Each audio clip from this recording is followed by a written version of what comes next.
During the 1920s, European nations made a shaky recovery from World War I, helped in part by American loans and investments. As long as the American economy was healthy, the global economy was too. Then at the end of the decade, an economic crisis began in the United States and spread to the rest of the world.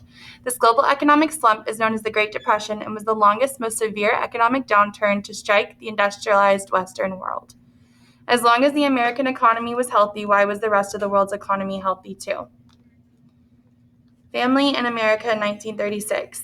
Overproduction and drop in demand. A major problem in the industrial world was overproduction, meaning that factories and farms produced more goods than being sold. The improved technology and farming methods had led to higher output. When the demand for goods slowed, prices fell. Consumers in return benefited from the low prices, but farmers, miners, and other suppliers of raw materials did not. This led businesses to cut back on output and lay off workers. Unemployed workers now had no money to spend on buying goods. This brought the demand of goods even lower than it already was and produced further layoffs.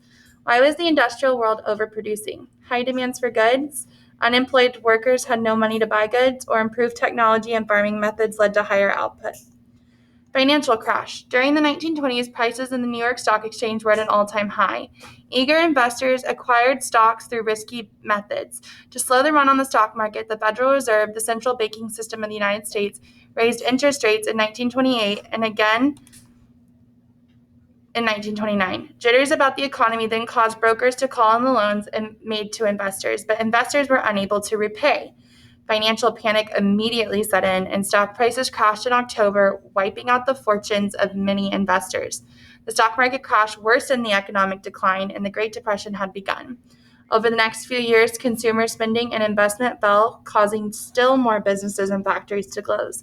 Millions of people lost their jobs. By 1933, between 13 to 15 million Americans were jobless, and almost half the banks had closed. High unemployment rates led many people to become homeless and line up to eat in soup kitchens. So by 1933, how many Americans found themselves jobless? 14 million, between 13 and 15 million, or between 12 and 15 million.